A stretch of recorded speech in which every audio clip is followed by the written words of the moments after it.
Hello my dear students. आज हम science के एक टॉपिक एक्सोथर्मिक रिएक्शंस पर बात करेंगे।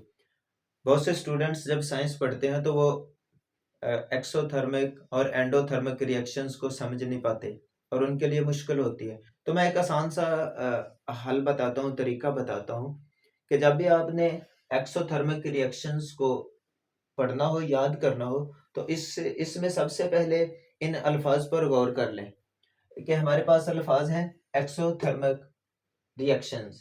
तो एक्सो का एक अलहदा मतलब है और थर्मिक का एक अलहदा। एक्सो का मतलब है बाहर निकलना और ऐसे थर्मिक का मतलब है हीट या हरारत।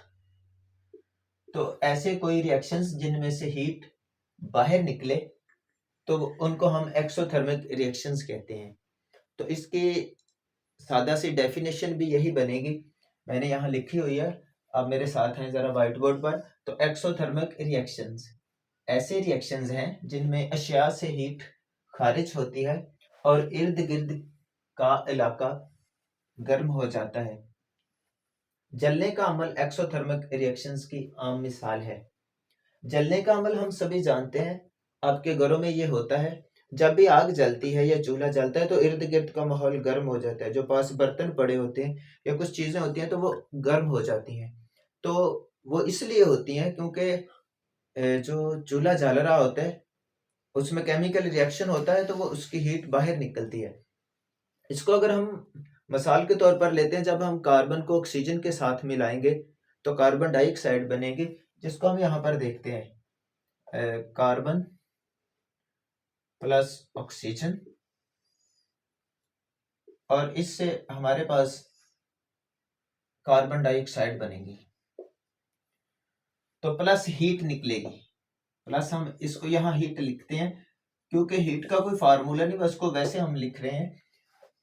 कार्बन सॉलिड है ये, और ऐसे ऑक्सीजन ये गैस है। यहाँ छोटा सा जी लिखा होता है, बहुत से स्टूडेंट्स इस पर भी सोचते हैं कि ये क्या है, तो ये सॉलिड के लिए है। एस मीन सॉलिड और जी मीन गैस। तो एक सॉलिड और एक गैस जब आपस में रिएक्शंस करेंगे तो कार्बन डाइऑक्साइड एक गैस बनेगी और प्लस हीट इसमें से बाहर निकलेगी। और जब हीट बाहर निकलेगी तो ये इस लफ्ज को पूरा करेगी, एक्सोथर्मिक, यानी हीट बाहर निकली जब रिएक्शन हुआ। क्योंकि ये रिएक्टेंट्स हैं, जब ये रिएक्टेंट्स एक प्रोडक्ट बनाते हैं तो कुछ में हीट निकलती है। ऐसे रिएक्शंस जिनमें हीट बाहर निकले उसको हम एक्सोथर्मिक रिएक्शन कहते हैं।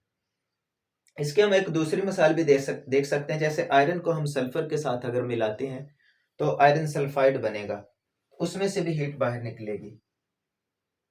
तो आयरन का फार्मूला हमारे पास Fe है, इसको हम आयरन लिखते हैं, आयरन प्लस सल्फर। तो इससे हमारे पास बना आयरन सल्फाइड और प्लस हीट। तो यही हीट बाहर निकलने वाली हीट है, जिससे हमें पता चलता है कि ये रिएक्शन एक्सोथर्मिक, बाहर निकलने वाली हीट। तो ये चीज शो करवाती है कि ये एक्सोथर्मिक रिएक्शंस हो रहा है। इस तरह से हम और भी मिसालें देख सकते हैं, लेकिन समझने के लिए, याद करने के लिए, जो बच्चा एक्सोथर्मिक का मतलब याद कर लेगा उसको इसकी डेफिनेशन भी आएगी, और इसमें जो हम एक इक्वेशन लिखते हैं या कुछ दूसरी इक्वेशंस करते हैं तो उनकी भी समझ आएगी। सो याद रखें स्टूडेंट्स कि एक्सो का मतलब बाहर निकलना, हीट का मतलब हरारत। रिएक्शंस का मतलब कोई दो चीजें मिलती हैं तो वो आपस में रिएक्शन करती हैं तो उनसे एक नई चीज बनती है। जैसे यहाँ कार्बन और ऑक्सीजन मिली है तो आपस में कार्बन डाइऑक्साइड एक नई गैस बन गई है। हालांकि ऑक्सीजन यहाँ एक गैस है और कार्बन सॉलिड के तौर पर है, लेकिन यहाँ एक कार्बन डाइऑक्साइड मुकम्मल दोनों से गैस बनी जब रिएक्शन हुआ। रिएक्शन यहाँ पर हो रहा है, कुछ बच्चे सोचते रहे तो ये रिएक्शन के लिए हमने एरो लगाया हुआ है, इस दौरान में रिएक्शन हो रहा है, दो चीजें मिल रही हैं। Thank you for watching. इस तरह के और टॉपिक देखने के लिए साइंस और इंग्लिश के या मैथमेटिक्स से, तो हमारे चैनल को आप सब्सक्राइब करें। अगर पसंद आए तो बेल आइकन दबाएं और लाइक शेयर करें। Thank you for watching.